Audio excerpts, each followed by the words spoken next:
अस्सलामुअलैकुम, good morning. सत सवेरा में आप सबको कहेंगे खुशामदीद। मैं हूँ आपकी मेज़बान उरूज फातिमा। उम्मीद करती हूँ आप सब खैरियत से होंगे, मज़े में होंगे और इस खुशगवार सुबह को एंजॉय कर रहे होंगे। आप सबकी सुबह को मज़ीद खुशगवार बनाने के लिए, मज़ेदार बनाने के लिए, अच्छा बनाने के लिए मैं आज फिर एक नए टॉपिक के साथ मौजूद हूँ जिस पर बात करना, जिसकी अहमियत को उजागर करना ज़रूरी है। नाज़रीन, मुमलिकत खुदादाद पाकिस्तान के ख्वाब की ताबीर के लिए हज़ारों कीमती जानों ने नजराने पेश किए। बेशुमार ख़ानदानों ने घर बार छोड़कर हिजरत की, अनगिनत ख़वातीन की इस्मत दरी की गई है और कई मासूम जानों को उनकी माओं के सामने मौत के घाट उतार दिया गया। तब जाकर शायर मशरिक़ के ख्वाब की ताबीर मिली। मगर अफसोस के साथ कहना पड़ता है कि वो ख्वाब आज़ाद रियासत का जो बानी पाकिस्तान और हमारे अजदाद ने देखे थे, वो 7 दहाइयों बाद भी पूरे ना कर पाए। तो नाज़रीन, आज हम बात करने जा रहे हैं कि 74 साल बाद भी पाकिस्तान तरक्की की राहों में पीछे क्यों है। इस हवाले से आज हम अपने मेहमानों से जानेंगे कि क्या वजूहात हैं कि इतने अरसे बाद, इतना अरसा काफ़ी होता है किसी भी मुल्क को तरक्की हासिल करने के लिए, मगर क्या वजूहात हैं कि 74 साल बाद भी आज भी हम तरक्की पजीर ममालिक की फहरिस्त में आते हैं। इस हवाले से हम अपने मेहमानों से गुफ्तगू करेंगे। आज के मौजू पर बात करने के लिए सबसे पहले हमारे मेहमान हमारे साथ मौजूद हैं। माहिर तालीम एंड एनालिस्ट हैं आप डॉक्टर हसन फारूक मशवानी साहब। अस्सलाम वालेकुम, कैसे हैं आप? Thank you so much for coming. इन्हीं के साथ आज की दूसरी मेहमान हमारे साथ मौजूद हैं आप PhD scholar from Quaid-e-Azam university, Parveen Akhtar साहिबा। अस्सलाम वालेकुम, कैसी हैं आप? वालेकुम सलाम, मैं ठीक हूँ। और आज के तीसरे मेहमान हमारे साथ मौजूद हैं, माहिर तालीम हैं डॉक्टर मोहम्मद रियाज शाहिद साहब। अस्सलाम वालेकुम, कैसे हैं आप?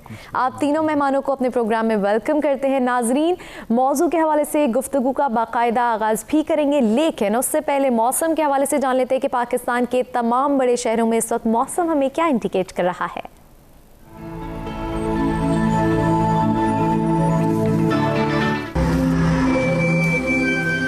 सबसे पहले स्टार्ट लेंगे Islamabad, maximum 31 degree centigrade, minimum 23 degree centigrade. बात करेंगे लाहौर की, maximum 29, minimum 25 degree centigrade.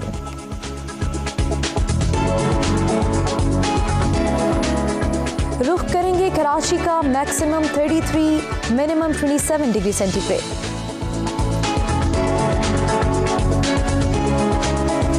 Peshawar, maximum 33, minimum 24 degree centigrade.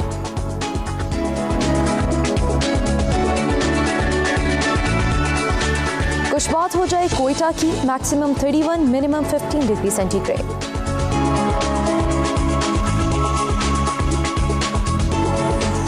Gilgit Baltistan, maximum 24, minimum 11 degree centigrade.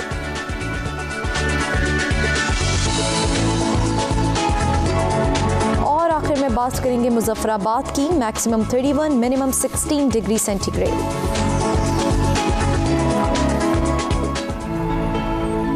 जी नाजरीन, मौसम के हवाले से जाना आपने। अब हम मौजू की जाने बढ़ेंगे कि क्या वजूहात हैं जिसकी वजह से 74 साल बाद भी पाकिस्तान तरक्की की राहों में पीछे है।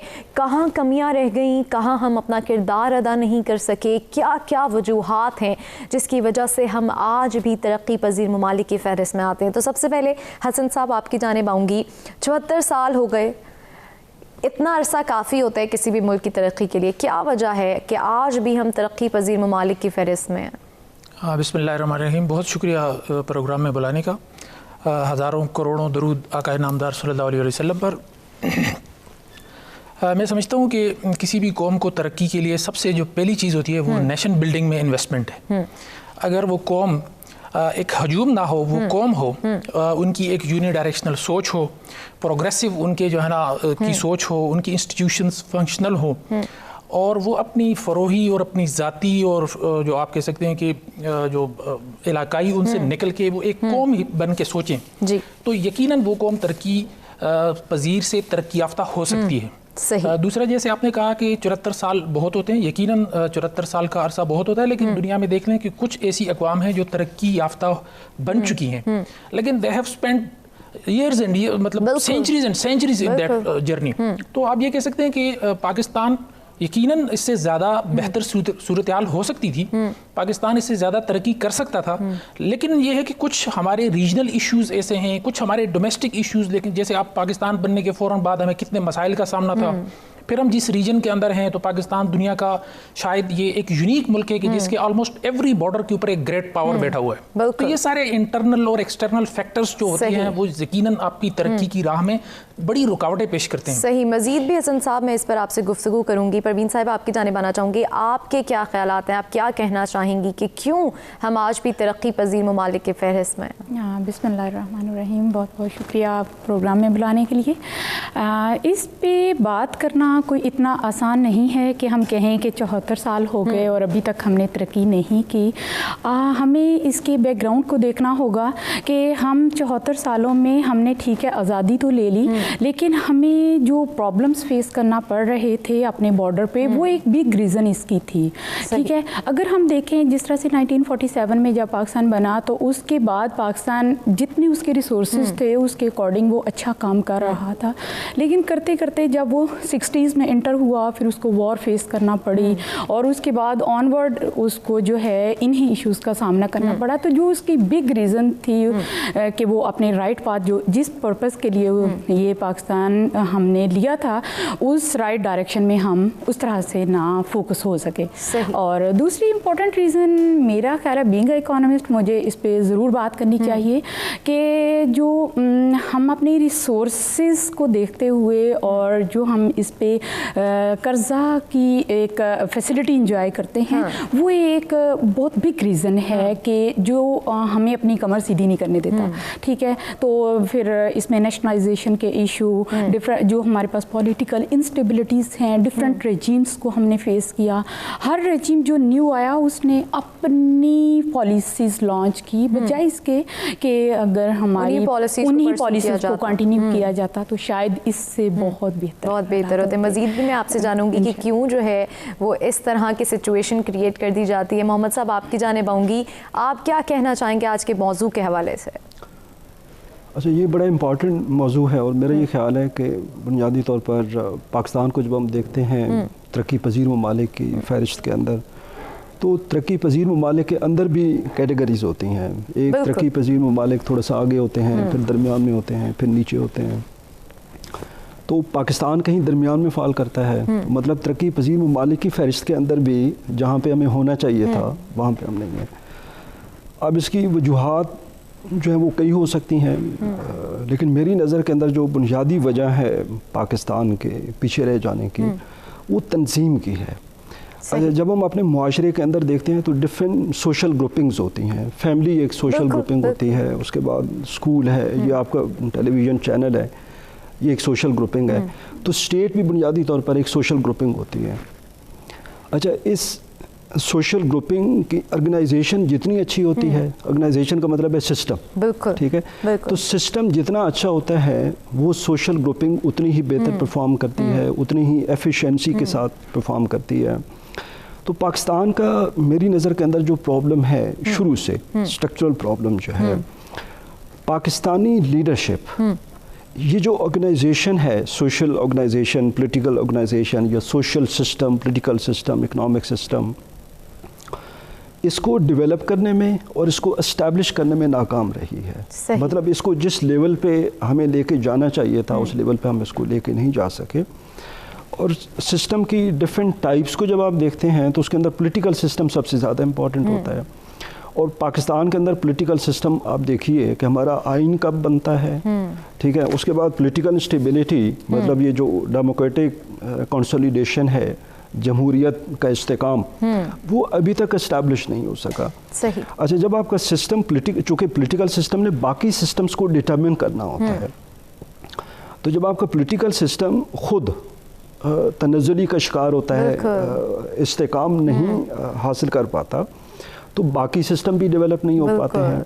تو کنسیکوینٹلی ہم پاکستان کے اندر دیکھتے ہیں کہ بنیادی طور پر یہ پولیٹیکل سسٹم کا جو عدم استحکام ہے اس کی وجہ سے ہم دیکھتے ہیں کہ ہمارے پاس پاکستان کے اندر جو باقی سسٹمز ہیں وہ نہیں پنپ سکے. ساتھ ساتھ پولیٹیکل انسٹیبلٹی ہے, پور گورننس ہے. अच्छा, बार बार जब आपके पास पॉलिटिकल इंस्टेबिलिटी होती है तो बुनियादी तौर पर जो पॉलिसियों का तसलसल होता है वो नहीं होता। सही। अच्छा, हर लीडरशिप, हर रूलिंग एलीट जो है वो अपनी पॉलिसी लेके आता है, अगला उसको छोड़ देता है, तो पॉलिसी का तसलसल जब नहीं होगा, हर रिजीम भी बार बार चेंज हो रहे हैं और जो ड्यू टाइम है उसके अंदर अंदर, लाइक हमारे पास 5 साल का अरसा होता है तो 5 साल के बाद 2-3 हुकूमतें तो हम वैसे ही चेंज कर लेते हैं। तो कंसिक्वेंटली ये बुनियादी तौर पर जो एक हिस्टोरिकल पाथ था इस्तेकाम का through consolidation of the system, उसको हम अचीव नहीं कर पाए। सही। जैसे मोहम्मद साहब आपने पॉलिटिकल सिस्टम की भी बात की, उस पर भी मैं मज़ीद आपसे गुफ्तगू करूँगी। हसन साहब, हमने जैसे पाकिस्तान जब बनाया तो अंग्रेज़ों की जो ग़ुलामी थी और हिंदुओं के जुल्म बरबरियत जो जारी थी, उससे आज़ादी के लिए जो है वो पाकिस्तान को अलग किया गया, ख़ुद मुख्तारी के लिए कायम किया गया। लेकिन हम फ़िज़िकली तो आज़ाद हो गए, ज़हनी तौर पर आप समझते हैं कि आज भी ग़ुलामी, जिसकी वजह से हम कहीं पीछे रह गए हैं? जी, बहुत खूबसूरत सवाल आपने किया है। जैसे डॉक्टर साहब ने कहा था कि हमारे पास लीडरशिप की कमी रही। हमने डिफरेंट टेस्ट एंड ट्रायल्स किए, कभी हम डेमोक्रेसी के पीछे चलते गए, कभी हम पार्लियामेंट्री डेमोक्रेसी, कभी प्रेसिडेंशियल सिस्टम, फिर जो है ना वो डिक्टेटरशिप्स के हमारे एक्सपीरियंसेस रहे। तो इसमें मैं यही समझता हूँ कि यस, सिस्टम्स जो है वो स्पेशली हमारा जो पॉलिटिकल सिस्टम है, क्योंकि पॉलिटिकल सिस्टम में आपका एक ऐसा एलीट क्रिएट करना होता है जिसने डायरेक्शन देनी होती है, बाकी सारे आपके जितने भी सिस्टम्स होते हैं वो बेसिकली पॉलिटिकल सिस्टम का पार्ट होते हैं। तो हमारे पॉलिटिकल सिस्टम की दो वो थी, एक तो उसकी जो डिरेलमेंट थी वो एक बहुत बड़ी वजह थी, दूसरी ये कि अनफॉर्चुनेटली हमारे पास उस तरह की लीडरशिप नहीं आई। और उसके पीछे भी एक रीज़न है। वो रीज़न ये है कि देखिए, हमने डेमोक्रेसी को जो है ना बारो किया उससे, बरतानिया से, जबकि हमने इसको नहीं एनालाइज किया कि उनके यहाँ जो पहले सिस्टम एग्जिस्ट कर रहा था डेमोक्रेसी से पहले, उसकी कंस्ट्रक्शन क्या थी और हमारे पास क्या वो है। हमारे यहाँ जो लीडरशिप है, जो आज की लीडरशिप है, ये बेसिकली जो मेरी अंडरस्टैंडिंग है, ये वो लोग हैं इस वक्त जो हमारी लीडरशिप के अंदर हैं, जो अगर आप देख लें, जब मुसलमानों का अरूज था, स्पेशली जब इंडियन सब कॉन्टिनेंट के अंदर, तो जब अंग्रेज़ आए तो उन्होंने हमारी जो लीडरशिप थी उसको क्रश किया, क्योंकि उनको पता था कि जब भी हमारे सामने कोई रेजिस्टेंस आएगी तो वो यही लोग होंगे जो एग्जिस्टिंग लीडरशिप है। तो ये वो लोग हैं कि जिन्होंने जो सर्विस प्रोवाइडर्स थे अंग्रेज को, जो वो था, यानी उस वक्त का जो उनकी जो वो थी कॉलोनियल पावर्स के जो सर्विस प्रोवाइडर थे, उनके जो फैसिलिटेटर थे, उनके जो खिदमतगार थे, वो लोग जो है ना वो हमारे पास वो as a leader on the basis of their जो कह सकते हैं वेल्थ और उनकी जो है ना एसेट्स और उनकी जागीरें, और उनको मुरब्बे दिए अंग्रेजों ने। तो उसके बेस के ऊपर ये लोग आए और हमारे पास एक बड़ा ज़बरदस्त इसके लिए एक टेस्ट केस है, that is the state of Swat. Swat जो है ये पाकिस्तान का वो वाहिद स्टेट है कि जिस पे किसी आउटसाइडर ने रूल नहीं किया। तो वो इतना दूर दराज होने के बावजूद भी आज वहाँ पे जो एजुकेशन का लेवल है वो बहुत हाई है, वहाँ पे लोगों की जो लिटरेसी रेट है वो बहुत ज़्यादा है, वो लोग एस्टेब्लिशमेंट के अंदर हैं, वो लोग आपकी ब्यूरोक्रेसी के अंदर हैं। और जो उस वक्त के जो वाली सवात थे तो वो कहते थे कि We are not going to fight a war. Come on the table and have a table talk. और उन्होंने अपनी उस रियासत को इतना बिल्ड किया। तो अब अगर ऐसी जगह हो जहाँ पे एक जेन्युइन लीडरशिप हो, और मैंने यहाँ तक एक पढ़ा है कि वाली सवात के सामने लोग जूते तक रिस्पेक्ट की वजह से नहीं पहनते थे, उनके डर से नहीं, रिस्पेक्ट से वो जूते नहीं पहनते थे। हसन साहब, जैसे आप लीडरशिप की बात करें कि लीडरशिप में कमी, तो क्या वजूहात हैं, क्यों हम लीडरशिप में पीछे हैं? हाँ, तो मैं यही कह रहा हूँ ना कि चूंकि हमारा पॉलिटिकल सिस्टम जो है वो बेस्ड ऑन वो है, यानी आप कह सकते हैं कि मटीरियलिस्टिक उसके ऊपर है। सही। लीडर जो है वो आप देखें कि लीडर क्या होता है, लीडर हमेशा कौम के अंदर से होता है। ठीक है, वो आपकी तरह पहनता है, आपकी तरह खाता है, आपकी तरह उसकी एजुकेशनिंग होती है, आप ही की तरह उसकी सारी ग्रूमिंग होती है। अब आप एक मिसाल हमारे यहाँ देख लें, हमारी पार्टीज का देख लें कि कुछ ऐसे हमारे लीडर्स होते हैं कि अब पूरी की पूरी पार्टी बहुत सीजनड और बहुत सीनियर किस्म के लोग इस चीज़ की का इंतजार कर रहे होते हैं कि फलां शख्स किस दिन पॉलिटिकली बलूगत की हद पे पहुंचेगा कि वो हमारा लीडर बन जाए। तो ऐसे लीडरशिप तो नहीं होती। लीडरशिप तो ऐसी होती है कि जो मतलब कौम के अंदर से हो और उसकी एक स्ट्रगल हो। देखिए नेल्सन मंडेला, कायद आजम, ये जितने भी बड़े बड़े लोग हैं वो कौम के अंदर से थे, वो कोई स्पेशल लोग नहीं थे। लेकिन हमने क्या कर दिया, हमने लीडरशिप को स्पेशलाइज कर दिया है, वो चंद खानदानों तक यानी आपके यहाँ पे हम लैक कर रहे हैं। लीडरशिप जो है हमारी मजबूत होना ज़रूरी है। परवीन साहिबा, आपकी जानिब आऊँगी। आपने बात की थी कि हम कर्जा एक ऐसी है चीज़ जिससे हमारी जो कमर कभी सीधी नहीं हो रही। तो क्या वजूहात हैं, क्यों हम कर्जा लिए चले जाते हैं और आवाम पर भी बोझ उससे बढ़ता चला जाता है, इसकी क्या वजूहात हैं? इसकी सबसे बड़ी वजह यही है कि कर्जा लेना, ठीक है, हम कर्जा लेते हैं, कर्जा लेना कोई बुरी बात नहीं है। ठीक है, आपने लिया, आपके रिसोर्सेज इतने नहीं थे, आप اس کو اپنے ریسورسز کو بڑھانے کے لیے قرضہ لیتے ہیں، لیکن آگے قرضے کا استعمال، اب وہ قرضہ آپ کی انویسٹمنٹ پہ جاتا ہے، آپ اسے کتنی انویسٹمنٹ کرتے ہیں، اب وہ انویسٹمنٹ کس قسم کی ہے، کیا وہ کنسٹرکشن انویسٹمنٹ ہے، پروڈکٹیو ہے، جس کی وجہ سے آپ ایسے بزنسز یا ایسی انویسٹمنٹس کرتے ہیں کہ یہاں پہ روزگار کے مواقع ملتے ہیں، اور وہی جو آپ نے قرضہ لیا ہے اس سے ایسی پروڈکشن آپ کرتے ہیں، ایسی پروڈکٹس بناتے ہیں جو آپ کی ایکسپورٹس کو گروم کریں، بجائے اس کے کہ آپ قرضہ لیں، ٹھیک ہے آپ نے اس کو ایک مد میں استعمال کیا، اس کا 10% استعمال کیا اور باقی 90% کا پتہ ہی نہیں ہے کہ وہ کہاں پہ چلا گیا، یا آپ اس سے بھی فگرز کو آپ چینج کر لیں. تو اس کا بنیادی جو مسئلہ ہے اس قرضے کے پیچھے وہ یہ ہے کہ اس کا استعمال صحیح نہیں ہو رہا، ٹھیک ہے، اور اس کا استعمال اس طرح سے ہو کہ اس کے آپ امپلائمنٹ جنریٹ کریں، اپنے یوتھ کو فائدہ دیں، اپنی عوام کو فائدہ دیں، اپنی جو عوام ہے یعنی کہ اگین پالیسی کی بات آ گئی، جب آپ قرضہ لے رہے ہیں تو آپ کو پالیسی بھی بنانا ضروری ہے. جب آپ پالیسی بنائیں گے تو تب ہی آپ ہر چیز کو اچھے سے مینج کر کے لے کر چلیں گے. ناظرین، اس وقت بات جاری ہے ترقی کے حوالے سے. پاکستان 74 سال بعد بھی ترقی پذیر ممالک کے فہرست میں کیوں ہے؟ آپ بھی اگر کوئی سوال کرنا چاہتے ہیں، کچھ شیئر کرنا چاہتے ہیں تو ہمارے نمبرز آپ کی اسکرین پر موجود ہے، کال کر سکتے ہیں، ہمارے مہمانوں سے سوالات کر سکتے ہیں. بریک کی جانب بڑھیں گے، بریک سے واپس آ کے گفتگو کے سلسلے کو آگے بڑھائیں گے.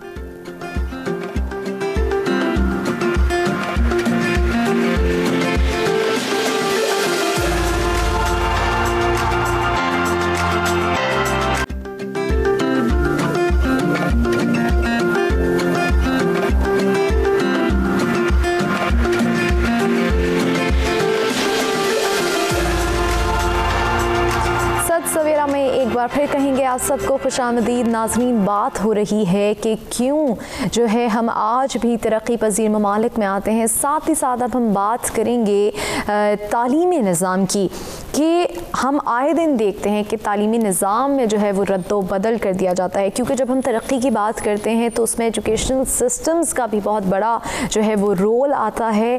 کیا وجوہات ہیں؟ کیا ہم ادھر بھی ایجوکیشنل سسٹمز کی اگر ہم بات کرتے ہیں تو کیا ہم یہاں پر بھی لیک کر رہے ہیں؟ تو محمد صاحب، اب آپ کی جانب آؤں گی.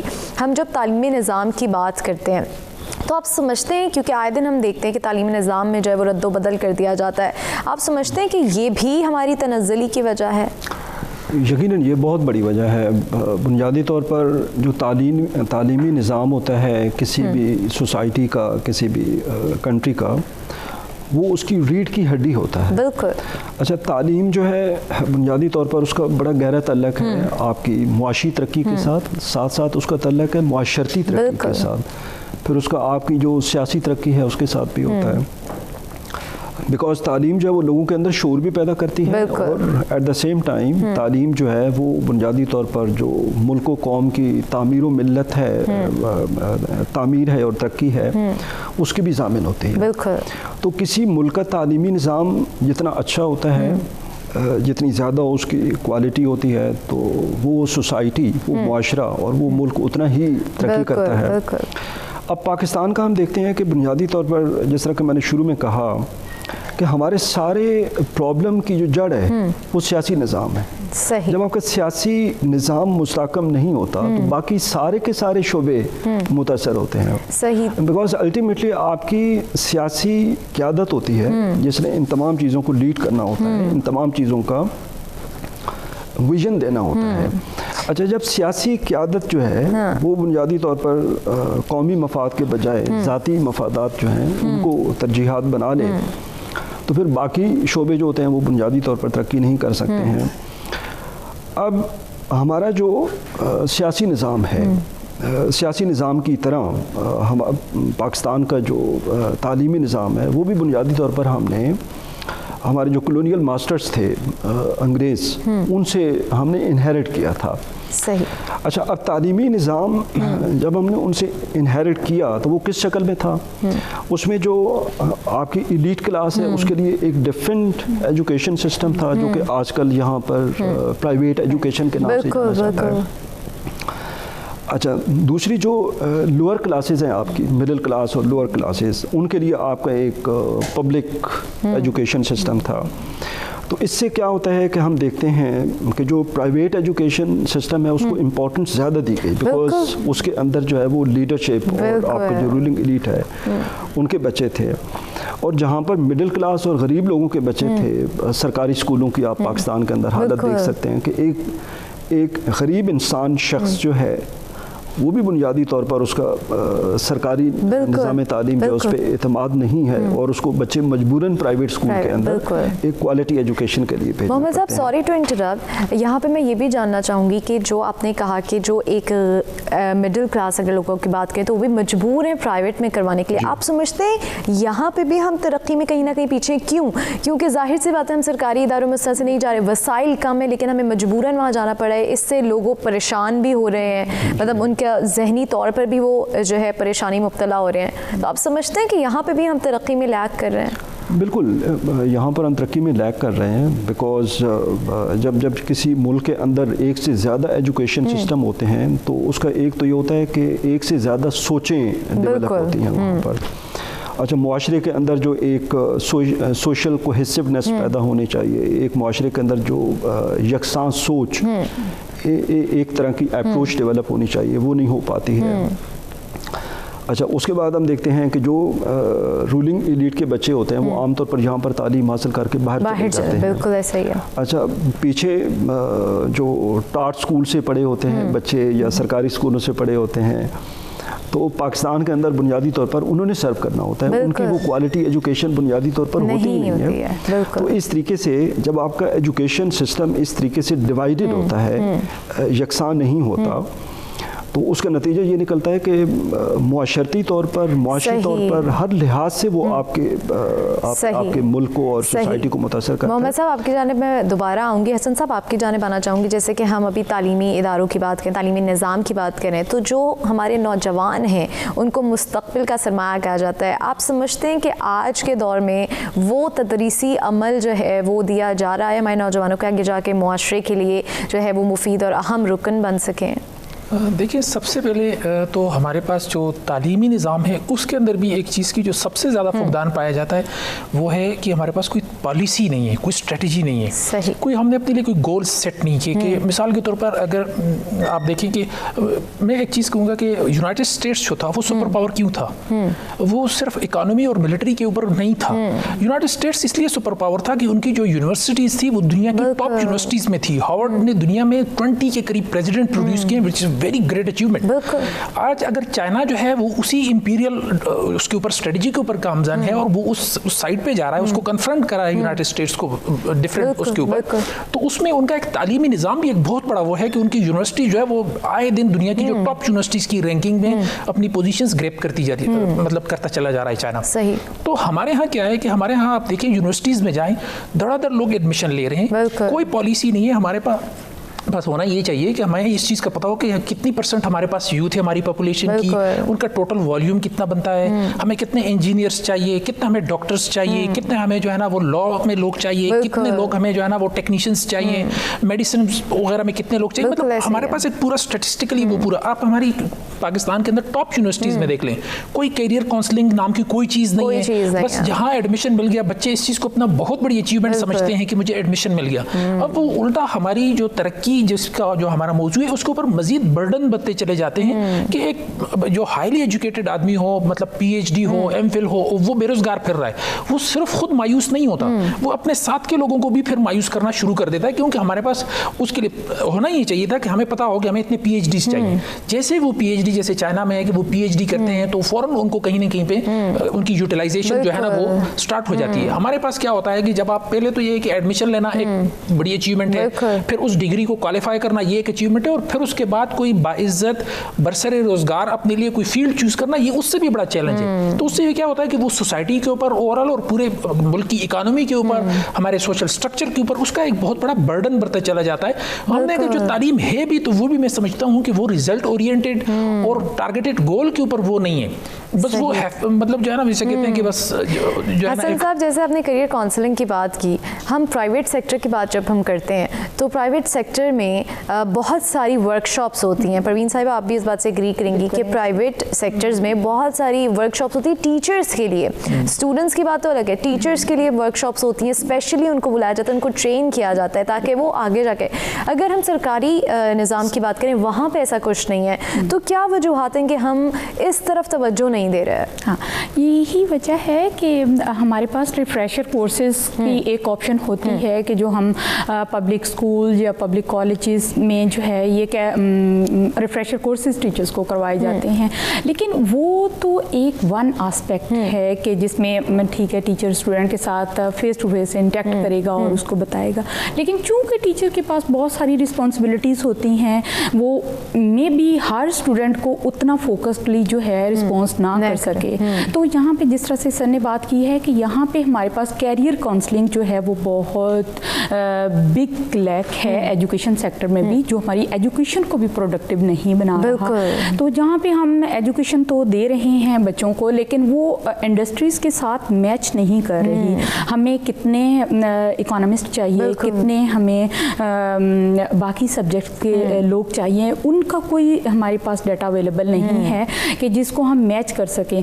होना तो ऐसा चाहिए कि जैसे ही बच्चा जो है वो 9th ग्रेड में आए, उसको पता हो कि मैंने आगे अपने कैरियर को किस साइड पे परस्यू करना है। बच्चे 9th ग्रेड में साइंसेस ले रहे होते हैं, इंटर में जाके बिजनेस पे आ जाते हैं, यूनिवर्सिटी में जाके उनके लिए पता नहीं क्या फील्ड आ जाती है। तो वो जो एक कैरियर काउंसलिंग का एक तसलसल है वो यहाँ पे नहीं मिसिंग है। तो जो कि हमारी एजुकेशन को प्रोडक्टिव बनाए, ठीक है, एक स्टूडेंट जिसने मास्टर्स किया उसको पता हो कि ये मेरी फील्ड है और फर्दर मैंने किस साइड पे जाना है, मेरी कौन कौन सी इंडस्ट्रीज़ हैं, कौन कौन से इंस्टीट्यूट्स हैं, और वो आएँ और एक ओपन सेशन हो और वहाँ पे ये जो है इनको इनकॉर्पोरेट किया जाए। तो वही सर वाली बात है, मायूसी जो है हमारे स्टूडेंट्स में, मास्टर्स क्या एमफिल कर लेते हैं और एमफिल क्या पीएचडी कर लेते हैं और उनको पता ही नहीं होता। एक वन एस्पेक्ट है। दूसरा ये कि हमारे ओवरऑल भी जो स्टडी कैरियर है उसमें हम वो जो रिसर्च बेस्ड स्टडी है, वो जो अपडेटेड इश्यूज़ हैं उनको इंट्रोड्यूस करवाते हुए हम बच्चों को उस प्रोसेस में नहीं लेके आ रहे। हमारे यहाँ वही बुक्स, वही उन्हीं से उन्होंने याद करना है, उसी का एग्ज़ाम देना है। और अभी ताज़ा अगर आपको रिजल्ट्स पता चलें तो वो एक शॉकिंग न्यूज़ है। 1100 आउट ऑफ 1100 बिल्कुल ऐसे कैसे एक या दो नंबर कम है बच्चों के। 100% हम नॉलेज पे कैसे हो सकते हैं, ठीक है। तो वो फिर वही एक जो इशू हमने याद किया, मैंने सबक याद किया, आपने मेरे से सुन लिया, आपके पास ऑप्शन ही नहीं है कि आप मेरा एक भी मार्क्स जो है डिटेक्ट कर सकें। तो वो हमें thinking based, research based syllabus, अपने पेपर्स, अपने असाइनमेंट्स को इंट्रोड्यूस करवाना होगा ताकि वो जो हम एजुकेशन दे भी रहे हैं वो प्रैक्टिकल और प्रोडक्टिव एजुकेशन। सही। अब जैसे परवीन साहिबा ने बात की कि हमारे जो है वो मकसद बच्चों को नहीं समझाया जा रहा कि जब 9th ग्रेड में होते हैं तो उनका जो है वो अलग एक जहन होता है, जब वो इंटर में जाते हैं तो वो कुछ और कर रहे होते हैं, जब वो मास्टर्स में जाते हैं, यूनिवर्सिटी में जाते हैं, कुछ और कर रहे होते हैं। मोहम्मद साहब, आप इस बात से इत्तेफाक करते हैं कि बच्चों को मकसद नहीं समझाया जा रहा, बस बच्चों को ये सिखाया जा रहा है कि आपने अच्छी डिग्री लेके अच्छी नौकरी करनी है?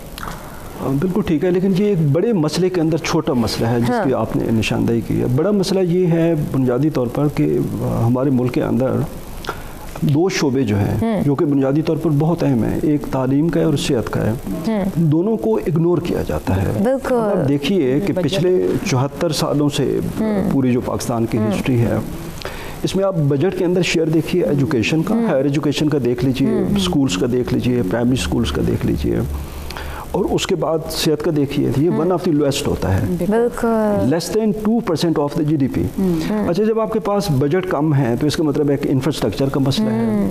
उसके बाद आपके पास जो सोर्सेज हैं, टीचर्स हैं, उनका प्रॉब्लम होगा, बिकॉज आप अच्छी तनख्वाहें जब नहीं दे सकेंगे तो आपके पास क्वालिटी की टीचर्स इनटेक जो है वो अच्छा नहीं होगा। अच्छा, उसके बाद बिल्कुल इन्होंने सही पॉइंट आउट किया कि पाकिस्तान का जो करिकुलम है उसका भी इशू है। सबसे पहले तो यह है कि करिकुलम एक नहीं है, बहुत सारे हैं। सही। मोहम्मद साहब, माजरत के साथ एक ब्रेक की जाने बढ़ना है। ब्रेक से वापस आके यहीं से गुफ्तगू के सिलसिले को आगे बढ़ाते हैं, हमारे साथ रहिएगा।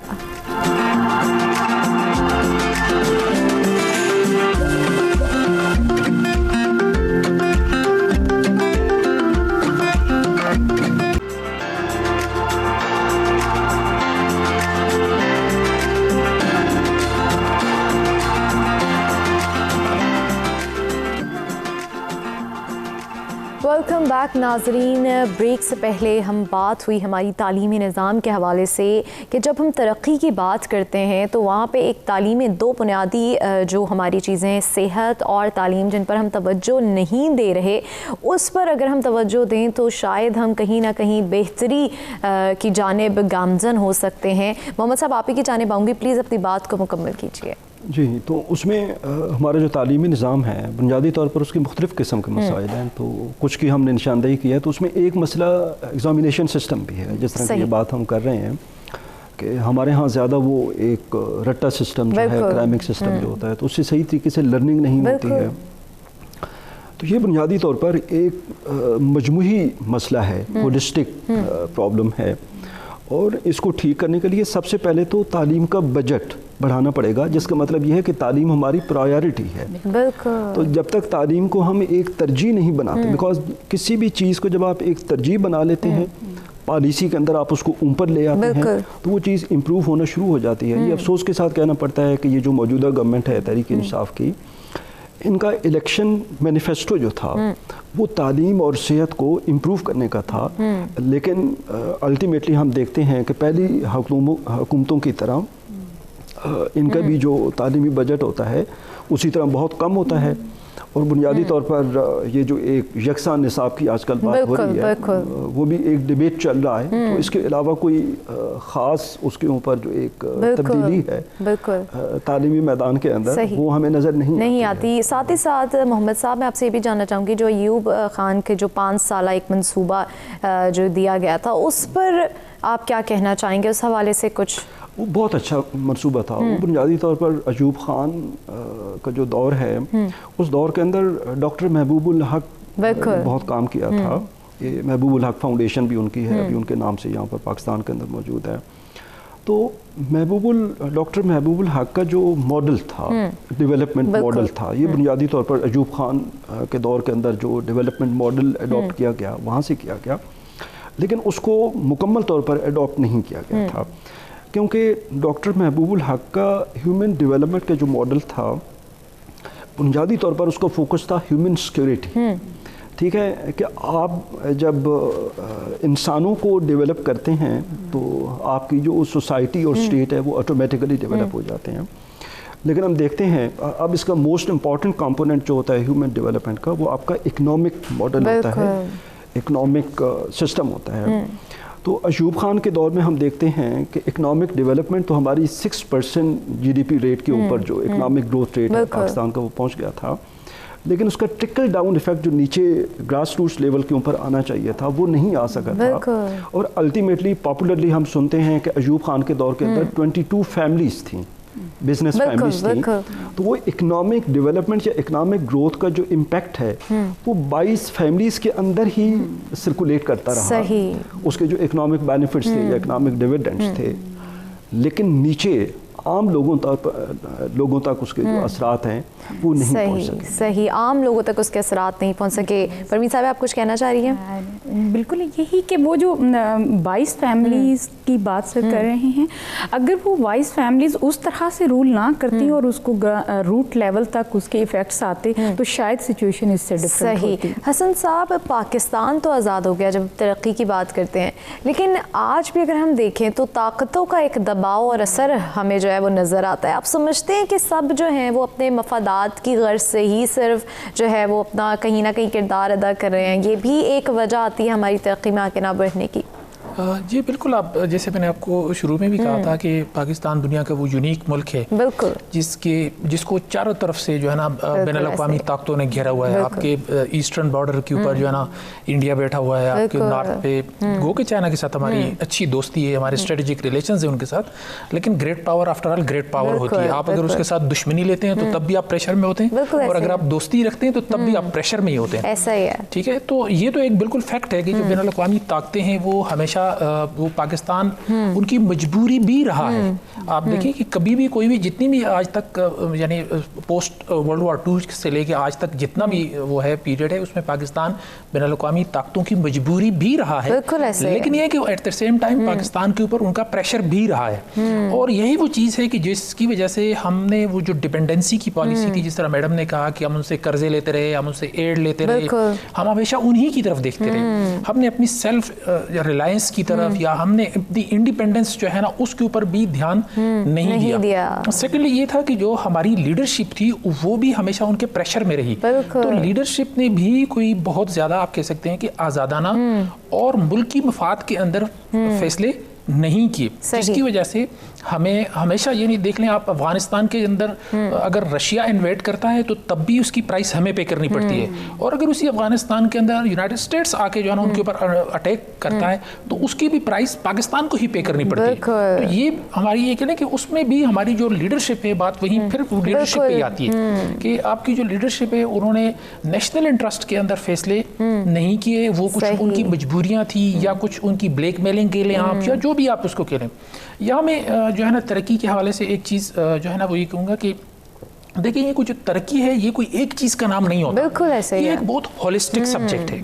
जब भी कोई कौम तरक्की करती है तो वो एजुकेशन में भी तरक्की करेगी, वो पॉलिटिक्स में भी तरक्की करेगी, वो इकोनॉमी में भी, वो सोशली भी आगे जाएंगे, वो इंफ्रास्ट्रक्चर में भी आगे जाएंगे, वो इवन जुडिशियल सिस्टम में भी आगे जाएंगे। जैसे कि आजकल हमारे यहाँ सोशल मीडिया पे एक बात बड़ी आम है कि जी अगर हर चीज़ चाइना से मंगवाते हैं तो हमें जजेस भी चाइना से मंगवाने चाहिए। तो कहने का मकसद ये है कि वो जब चाइना अब जिस वक्त वो जिस तरक्की पजीर से तरक्की याफ्ता कौम की तरफ जिस तेजी के साथ वो जा रहा है, तो उन्होंने जो है ना आप कह सकते हैं कि तमाम डायरेक्शंस में जो भी जिंदगी का आप इवन आप उनकी फिल्म इंडस्ट्री देख लें, every 2 hour China is producing a world class film हर 2 घंटे के अंदर, तो which is a big achievement. जबकि हमारे यहाँ क्या है कि जो एग्जिस्टिंग इंस्टीट्यूशंस हैं हमारे वो भी दिन ब दिन जो है ना मैं जैसे सर ने यहाँ पे एजुकेशन का वो किया, तो मैं कहूँगा आप देख रहे हैं हमारी HEC जब शुरू में बनी थी तो it was performing very well और बड़े इसके बहुत अच्छे रिजल्ट निकला है। अब वही HEC है कि ना वो यूनिवर्सिटीज को समझ आ रही है कि उनकी क्या डायरेक्शन क्या है, वो क्या चाह रहे हैं, ना स्टूडेंट्स को समझ आ रही है। मैं इसकी एक छोटी सी मिसाल दूंगा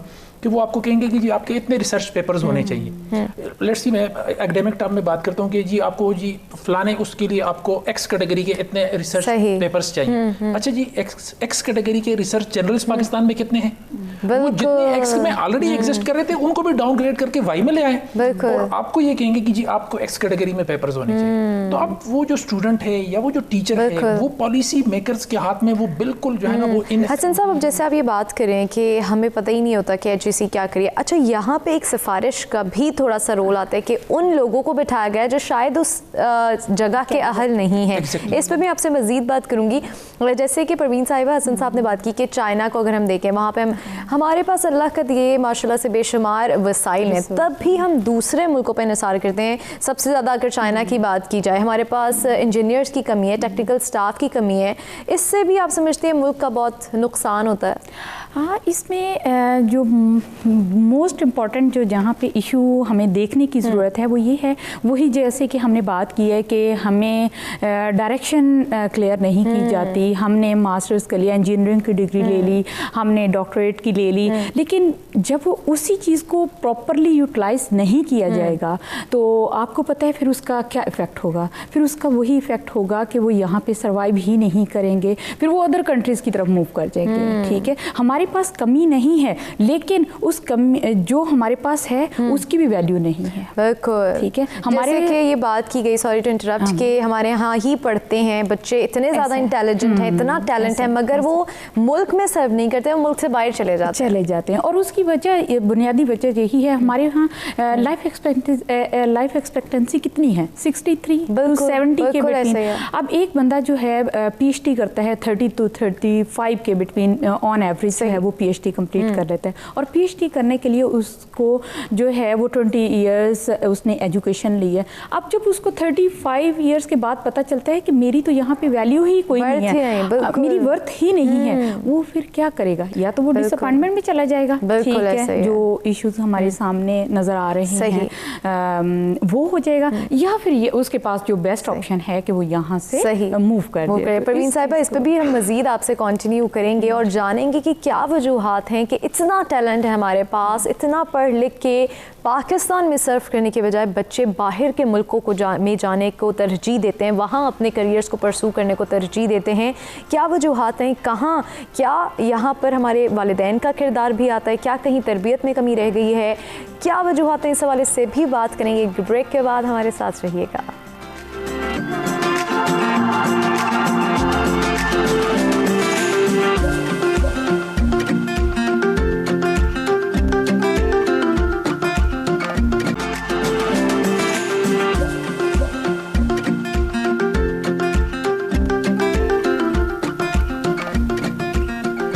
خوش آمدید ناظرین. بات ہو رہی ہے ترقی کے حوالے سے, کیوں 74 سال بعد بھی پاکستان آج بھی ترقی کی راہوں میں پیچھے ہے.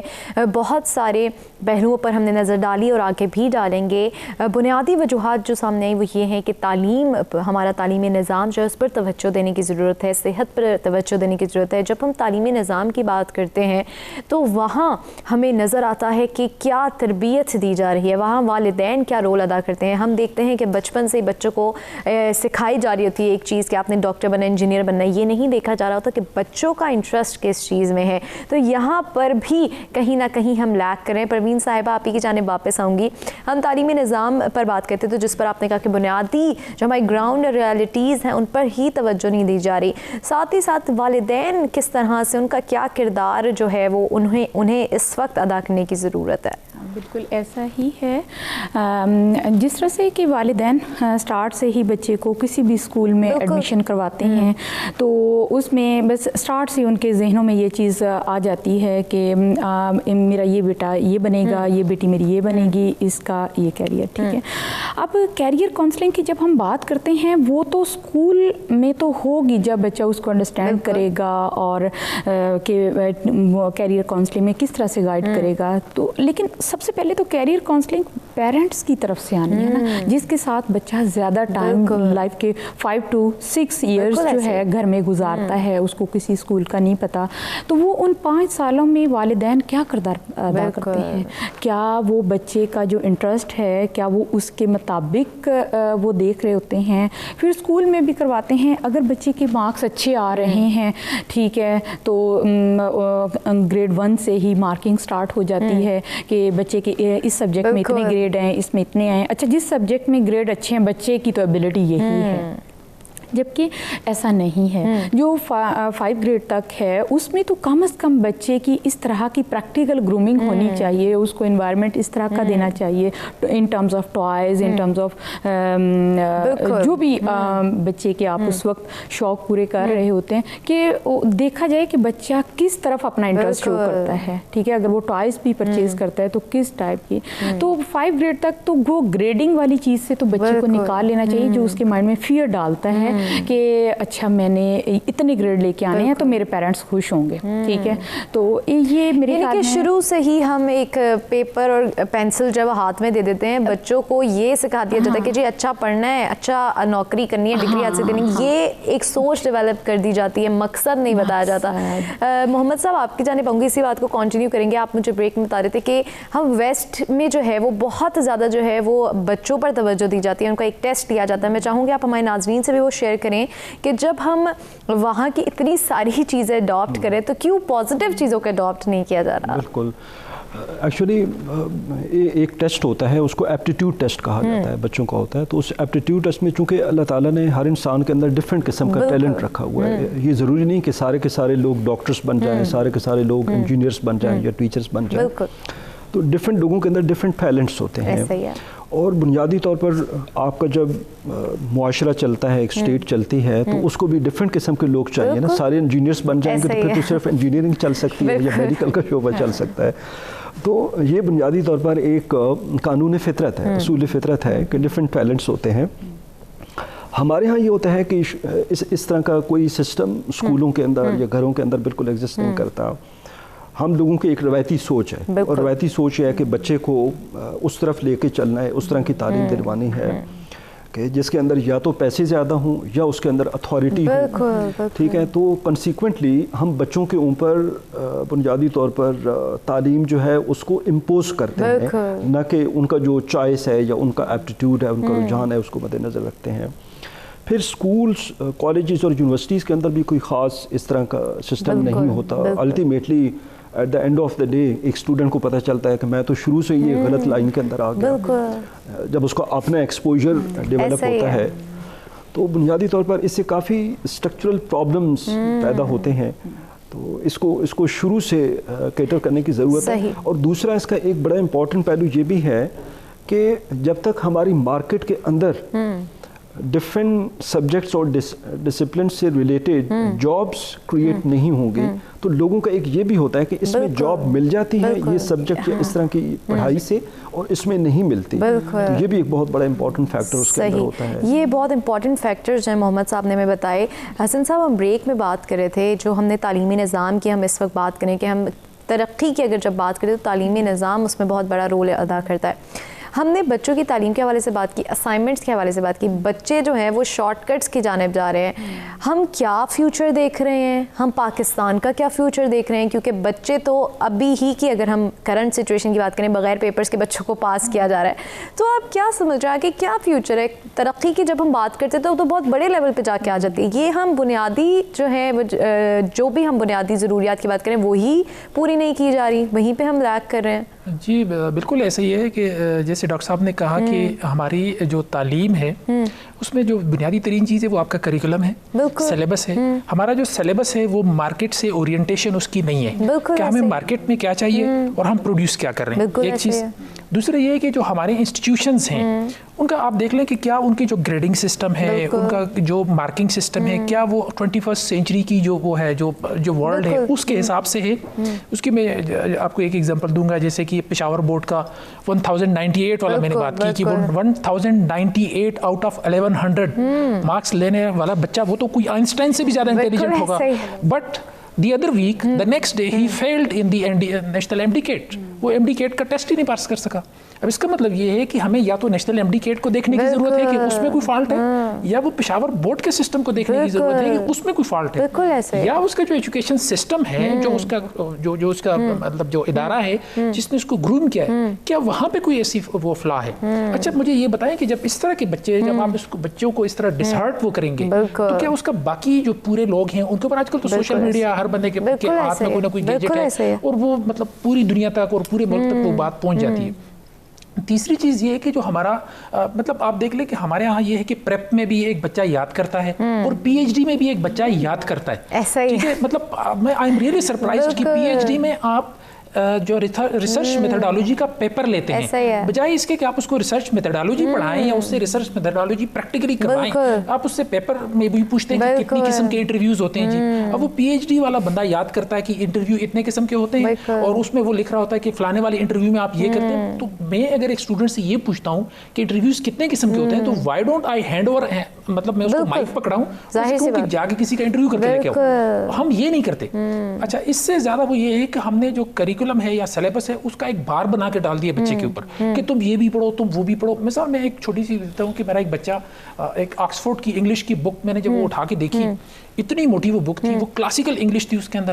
اب ایک بچے نے انجینئر بننا ہے, اگر اس نے ڈاکٹر بننا ہے, اس نے سائنٹسٹ بننا ہے, اس نے کوئی پائلٹ بننا ہے, اس نے مطلب لیٹس سی اینکر بننا ہے, تو میں اس کو وہ انگریز کی وہ کلاسیکل انگریزی کیوں پڑھاؤں اتنی موٹی بک. جب میں نے when I contacted this Oxford کی جو سلیبس ان کا وہ انہوں نے کہا ہم نے آپ کو فورس تو نہیں کیا کہ آپ سارے کے سارا اس کو پڑھائیں.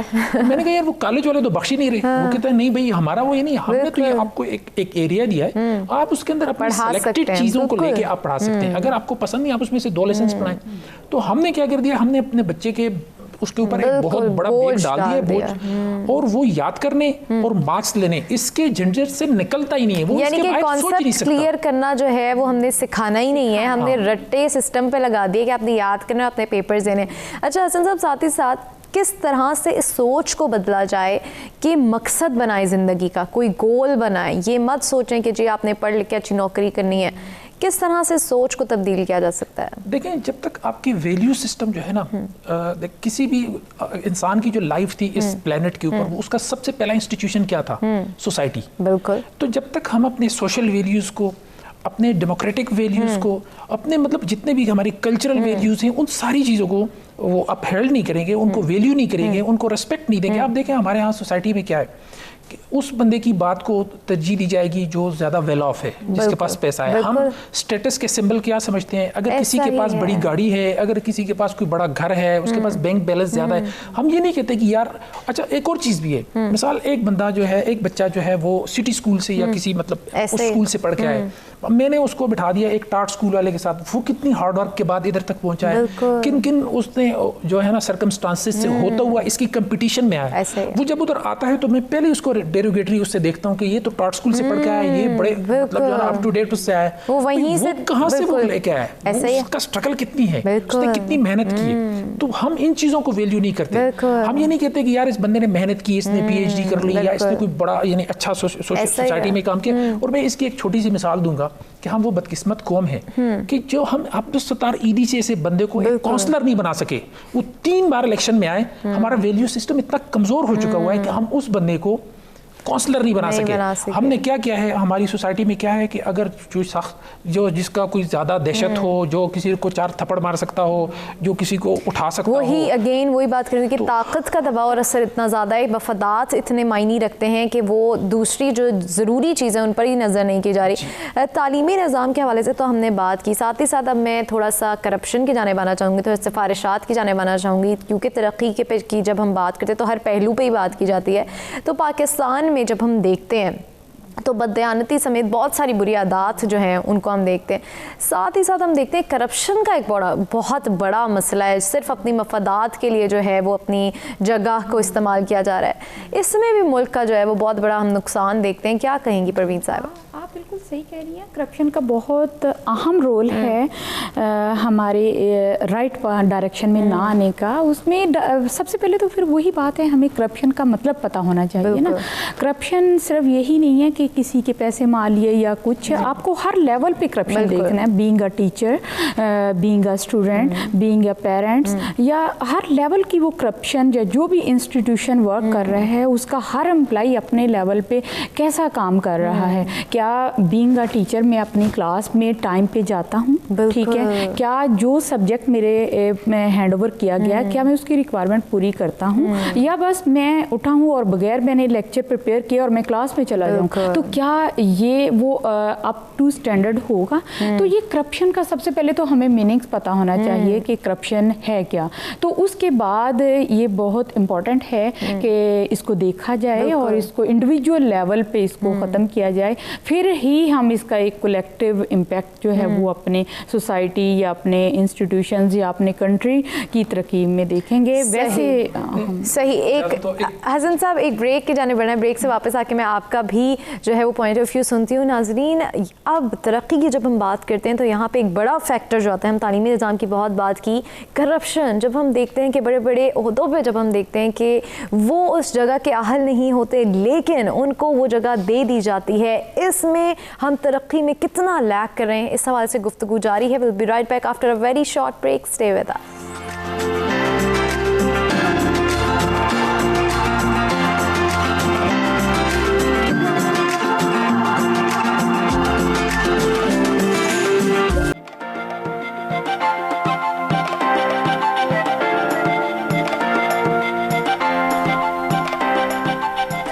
ویلکم بیک ناظرین. ترقی کے حوالے سے بات کی جا رہی ہے, اس کے بعد بہت سارے پہلوؤں پر نظر ڈالی گئی. اب بریک سے پہلے ہم بات کر رہے تھے کرپشن کے حوالے سے. جب ہم بات کرتے ہیں ترقی کی تو کرپشن ہم دیکھتے ہیں بہت زیادہ جو ہے وہ ہمارے ملک میں پائی جاتی ہے. ظاہر سی بات ہے, جب کرپشن پائی جائے گی تو ہم ترقی میں بھی لیک کریں گے, ہم ترقی اس طرح سے نہیں کر سکیں گے جس طرح سے ہمیں کرنی چاہیے. تو پروین صاحبہ ہم سے بات کرنی تھی, اساتذہ حسن صاحب آپ کچھ ایڈ کرنا چاہ رہے تھے, میں چاہوں گی آپ پلیز ایڈ کریں. جی میں یہ ایڈ کرنا چاہ رہا تھا کہ یہ جو کرپشن ہے یہ صرف فائنینشیل کرپشن ہم سمجھتے ہیں کہ شاید کرپشن جو ہے it is related to role. بالکل, آپ کا سوسائٹی کے اندر ایک رول ہے. اگر آپ اسٹوڈنٹ ہیں تو آپ کا ایک رول ہے, اگر آپ جو ہے نا بیٹا ہیں تو آپ کا ایک رول ہے, اگر آپ باپ ہیں تو آپ کا ایک رول ہے, ایون اگر آپ گاڑی ڈرائیو کر رہے ہیں تو آپ کا ایک رول ہے. اگر آپ اپنا رول صحیح طریقے سے پلے کر رہے ہیں تو اس کا مطلب یہ ہے کہ آپ काम सही कर रहे हैं। अगर आप अपने रोल को सही तरीके से प्ले नहीं कर रहे, whatever assigned role is, क्योंकि आप जिंदगी का कोई लम्हा ऐसा नहीं होता कि हम कोई ना कोई रोल प्ले नहीं कर रहे होते। तो अगर हम रोल प्ले नहीं करते तो इसका मतलब ये है कि हम करप्शन कर रहे हैं। ये जरा हमें सोचने की जरूरत है, समझने की जरूरत है कि अगर मैं राय देता हूँ किसी के बारे में तो क्या वो राय में हक पे दे रहा हूँ, अगर नहीं तो यानी कि करप्शन किसी बड़े लेवल पे नहीं होती। आप छोटे छोटे अपनी जगहों पर भी देखें तो वहाँ पे भी आपको किस तरह से ऑनेस्टी से काम करना है। अगर आप ऑनेस्ट नहीं है तो इट मीन्स कि आप करप्शन करें। हर जगह पर, हर पहलू पर हमें नज़र डालने की ज़रूरत, तवज्जो देने की ज़रूरत है। मोहम्मद साहब, आपकी जानिब आऊँगी। हमारा सियासी निज़ाम, हम कहते तो उसे जमहूरी है, मगर जब हम देखते हैं तो वो चाहे हुकूमत हो, चाहे वो हमारे नुमाइंदे हों, अपने मफादात को तरजीह दी जा रही है। अवाम के मफादात पर तवज्जो नहीं दी जा रही कि अवाम के लिए क्या करना चाहिए। तो अवामी नुमाइंदों को यहाँ क्या किरदार अदा करने की ज़रूरत है? जैसे मैंने शुरू में कहा कि सियासी निज़ाम जो होता है किसी भी मुल्क का, वो बुनियादी तौर पर एक ड्राइविंग सीट के ऊपर होता है। वो बाकी सारा जो बाकी जो निज़ाम होते हैं या बाकी चीज़ें होती हैं उनको उन्होंने लीड करना होता है। तो ये सियासी निज़ाम के इस्तेकाम के लिए कुछ शराइत होती हैं। उसके लिए एक तो ये शर्त होती है कि आपका एक वेल एस्टैब्लिश्ड कॉन्स्टिट्यूशन होना चाहिए, आइन होना चाहिए, आपका कानून वेल फंक्शनिंग होना चाहिए। अच्छा, उसके बाद इसके अंदर जो है ना आपका सियासी निज़ाम, उसके अंदर एक तसलसल होना चाहिए। अच्छा, उसके साथ साथ आपके इदारे मजबूत होने चाहिए, क्योंकि अल्टीमेटली इंस्टीट्यूशंस होते हैं जो कि सियासी निज़ाम को भी कामयाब बनाते हैं और बाकी जो निज़ाम होते हैं उनको भी कामयाब बनाते हैं। तो पाकिस्तान की सूरत में जब हम देखते हैं तो इंडिया ने 1947 में इंडिया पाकिस्तान दोनों आज़ाद हुई है, लेकिन 1950 के अंदर उन्होंने अपना कॉन्स्टिट्यूशन बना लिया और अब तक वो उनका कॉन्स्टिट्यूशन चल रहा है। अच्छा, हमने 1956 में वो नाकाम हुआ, 1962 में वो नाकाम हुआ, 1973 में जिसके अंदर बेशुमार अमेंडमेंट्स दोबारा हम कर चुके हैं। उसकी जो बुनियादी वो हैयत थी, शक्ल थी, उसको काफ़ी हद तक हम तब्दील कर चुके हैं। अच्छा, फिर ये है कि कभी उसके अंदर उसकी जो पार्लियामेंट्री सिस्टम की हम बात करते हैं, कभी प्रेसिडेंशियल सिस्टम की बात करते हैं, तो तसलसल नहीं है, कंसिस्टेंसी नहीं है। अच्छा, ये जब सारा कुछ नहीं होता तो निज़ाम जो होता है वो बुनियादी तौर पर आपके लीडर्स को, लोगों को, ऑफिशियल्स को एक ख़ास फ्रेमवर्क के अंदर ला के उनको कौमी मफाद के ऊपर काम करने के लिए और सोचने के लिए एक रास्ता जो है वो हमवार करता है। लेकिन जब आपके पास निज़ाम ठीक तरीके से काम नहीं करता तो फिर लोग जो है ना वो वेस्टेड इंटरेस्ट को, ज़ाती मफादात को तरजीह देना शुरू कर देते हैं। और जिस तरह आपने बात की कि वहाँ से फिर करप्शन का सिलसिला शुरू हो जाता है। करप्शन को भी अगर आप देखें तो करप्शन बुनियादी तौर पर दुनिया के हर मुआशरे में, हर स्टेट में होती है। ऐसे ही है। लेकिन यहाँ पर ये देखना ज़रूरी है कि एक पैटी करप्शन होती है, एक मेगा करप्शन होती है। पैटी करप्शन तो हर जगह पे होती है और काबिल बर्दाश्त होती है, उसको ठीक भी किया जा सकता है। लेकिन मेगा करप्शन जो है उसका नुकसान बड़े लेवल पे होता है, आपके इदारों को होता है, आपका इकोनॉमिक ग्रोथ रेट जो है उसके ऊपर होता है, इंटरनेशनल इन्वेस्टमेंट के ऊपर होता है, कई पहलुओं से उसके नुकसान होते हैं। तो पाकिस्तान अनफॉर्चुनेटली मेगा करप्शन की जो दलदल है उसमें फंसा हुआ है। तो ये एक बहुत ही ख़तरनाक किस्म का ये करप्शन का और ये सिस्टम का जो आपस में एक तल्लक बनता है, तो इसको सिस्टम को इम्प्रूव करके ही अल्टीमेटली हम, यानी कि सिस्टम को इम्प्रूव करने की ज़रूरत है इस वक्त। हसन साहब, हम करप्शन की बात कर रहे हैं, यहाँ पर हम पाकिस्तान में देखते हैं मेरिट सिस्टम जो है वो नहीं है। किसी भी शोबे में देखा जाए, कहीं पर भी हम मेरिट सिस्टम को नहीं देखते। वो चाहे तालीमी निज़ाम हो, चाहे बड़े ओहदों की बात की जाए, चाहे सियासी निज़ाम की बात की जाए, हर जगह हम देखते हैं कि सिफारिश का एक जो लफ्ज़ हम यूज़ करते हैं वो जो है की जा रही होती है। जो पढ़े लिखे होते हैं, जो उस जगह के अहल होते हैं, उनको उस तरह से नहीं जो है वो इनकरेज किया जा रहा होता है जितनी सिफारिश को तरजीह दी जा रही होती है। तो यहाँ पर भी हम लैग कर रहे हैं, क्या वजूहात हैं? जी बिल्कुल सही कहा आपने कि देखें, right person at the right place, ये सबसे बुनियादी चीज़ है। कोई भी मुआशरा अगर आपने उसको तबाह करना है, आपने उसकी जड़ों को खोखला करना है, तो आप उसके अंदर मेरिटोक्रेसी जो है उसको आप ख़त्म कर दें। जब आप मेरिट के ऊपर फैसले नहीं करेंगे, वो किसी भी सतह पे हो, देखिए अगर वो पॉलिटिकल आप लीडरशिप से स्टार्ट ले लें तो क्या हमारी जो पॉलिटिकल लीडरशिप है क्या वो इस अहल होती है? क्या मैं एक छोटी सी मिसाल दूंगा कि जैसे रज़ा रबानी जैसे, एहतजाज एहसन जैसे या कमरुज़्ज़मान कायरा जैसे लोग जो है ना वो बिलावल साहब के आगे खड़े होते हैं, तो क्या मेरिट है वहाँ पे?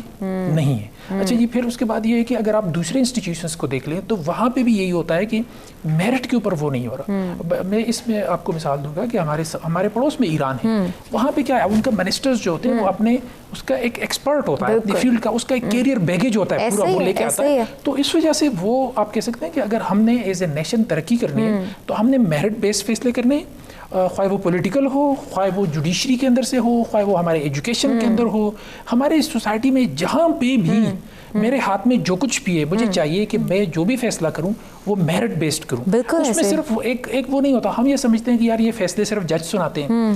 کہیں آپ بھی کہیں نہ کہیں پہ جج ہیں، میں بھی کہیں نہ کہیں پہ جج ہوں، مجھے بھی کہیں نہ کہیں پہ ججمنٹ کا موقع ملتا ہے. مجھے اپنی ججمنٹ آنیسٹی کے ساتھ، مجھے انٹلیکچوئل کرپشن ہے اس کو اپنے ذہن میں رکھنا چاہیے کہ اگر میں انٹلیکچولی کوئی فیصلہ کرتا ہوں تو میں اگر غلط وہ کرتا ہوں تو اس پہ یہ کرپشن کے زمرے میں آتا ہے. تو میرٹ کے بغیر ہم کہیں پہ بھی آگے نہیں جا سکتے، خواہ وہ ٹاپ پہ ہو یا باٹم پہ ہو. اس میں کوئی شخص مبرہ نہیں ہے، اس میں عوام کا بھی ایک رول بنتا ہے، صرف پولیٹیکل لیڈرشپ کا یا جوڈیشری کا یا انسٹیٹیوشنز کا، ایجوکیشن انسٹیٹیوشنز کا نہیں ہے. عوام جب فیصلہ کرتے ہیں، ٹھیک ہے، مثال ووٹ اگر آپ دیتے ہیں تو کیا ووٹ آپ میرٹ پہ دیتے ہیں؟ جب آپ خود ووٹ میرٹ پہ نہیں دیں گے تو آپ کیا سمجھتے ہیں کہ اس سسٹم سے آیا ہوا بندہ وہ آپ کو میرٹ پہ کیسے ڈیلیور کر کے دے گا؟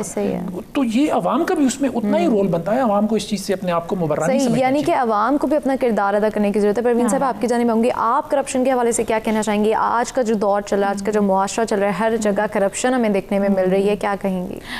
سر نے بالکل ٹھیک بات کہی ہے کہ کرپشن جو ہے وہ جب آپ ایک کرپٹ بندے کو خود اپنے ہاتھوں سے چوز کرتے ہیں، جب الیکشنز ہوتے ہیں، الیکشنز میں کس طرح سے ووٹ کاسٹ کیے جاتے ہیں، کس طرح سے انڈیویجولز جو ہے اپنا پریکٹیکل ایکسپیرینس دیکھنے کو، جب ووٹ کاسٹ کرنا ہوتا ہے کیسے ان کو گاڑی بھر بھر کے ہم پولنگ اسٹیشن پہ لے کے جا رہے ہوتے ہیں، اور لیکن وہی پرسن جب ووٹ ڈال کے واپس جا رہا ہوتا ہے تو اس کو کوئی پوچھ نہیں رہا. تو وہ آپ خود دیکھیں کہ وہاں پہ جس بندے کی فیور میں آپ ووٹ ڈال کے آئے ہیں تو اس نے اسی روٹ لیول پہ آپ کو اس کی کیا آؤٹ پٹ دے دی ہے، ٹھیک ہے، جس کو ابھی انالائز بھی نہیں کیا گیا، جس کے پاس اتھارٹی یا کچھ ابھی آیا بھی نہیں ہے. تو پھر آپ کو اس لیول پہ ہی سوچنا چاہیے کہ آپ کو رائٹ پرسن کیسے چوز کرنا ہے کہ جو آپ کے لیے رائٹ ڈیسیژنز لے. اور پھر وہی بات ہے، میرٹ کی بات کہنا بہت آسان ہے لیکن اس کو کرنا بہت مشکل ہے.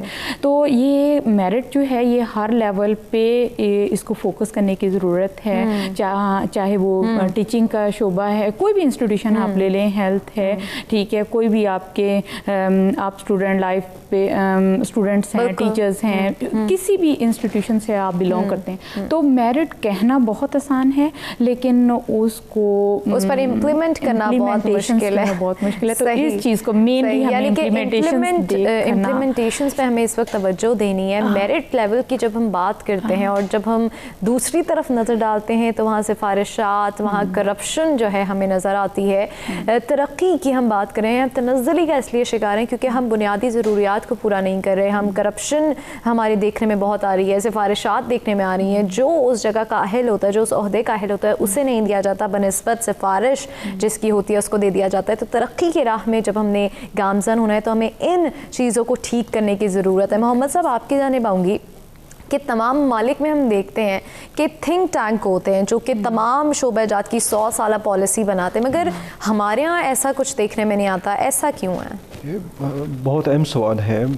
بنیادی طور پر میں نے پڑھا ہے، میں نے پی ایچ ڈی یورپ سے کیا ہے، تو میرے جو ٹیچر تھے وہاں پر کورس ورک میں، اور جو وہ سارے کے سارے ٹیچرز، میری جو سپروائزر تھیں وہ وہاں پر سپریم کورٹ کی جج تھیں. ایک پروفیسر صاحب جو ہیں وہ پریزیڈنٹ کے پولیٹیکل ایڈوائزر تھے، ایک تھنک ٹینک کے ہیڈ تھے، ایک اور جو ہیں وہ منسٹر فار کلچر تھے.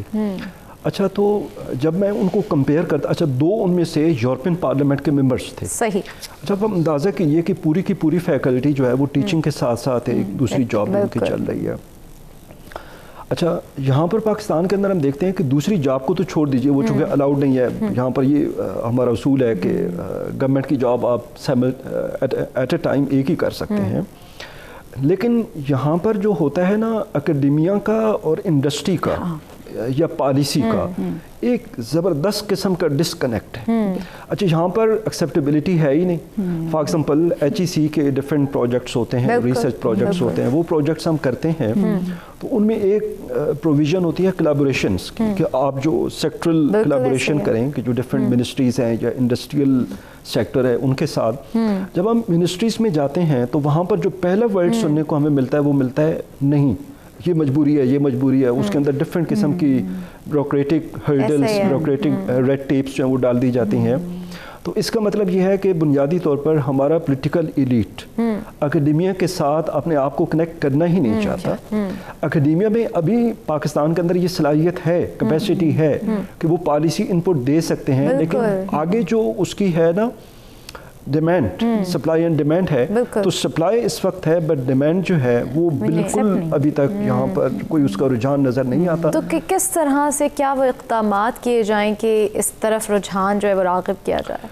देखें, अल्टीमेटली इसका इनिशिएटिव पॉलिटिकल एलीट की तरफ से आना है।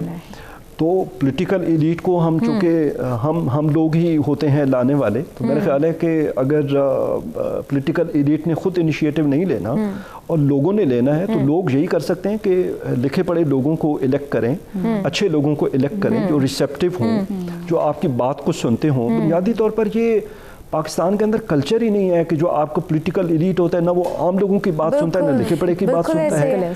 लिखे पढ़े की बात सुनने का मतलब ये है कि उससे रिसर्च बेस्ड एक पॉलिसी इनपुट आता है, उसको एक्सेप्ट, कम से कम उसको देखे तो सही ना, आगे उसको देखा जा सकता है कि वो उसकी क्वालिटी कितनी है।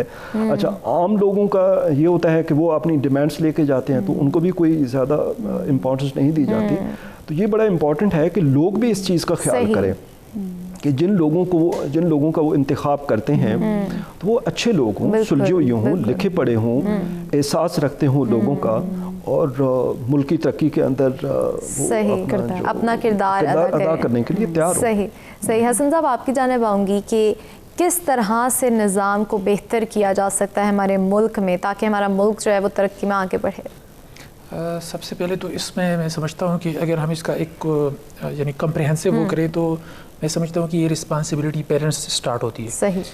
मुझे एज ए पेरेंट अपने बच्चों को वैल्यूज़ के ऊपर, और देखें हम मुसलमान हैं, बुनियादी तरीन अगर हम चीज़ मैं अपने बच्चों को बता सकता हूँ तो मैं उनको ये कह सकता हूँ कि बेटा हमने जो भी हमारा एक्शन है मैंने जाके अल्लाह के सामने इसका जवाब देना, ठीक है। फिर उसके बाद दूसरी जो चीज़ होती है वो हमारे पास मुक़द्दस तरीन जो चीज़ है वो हमारा मुल्क है।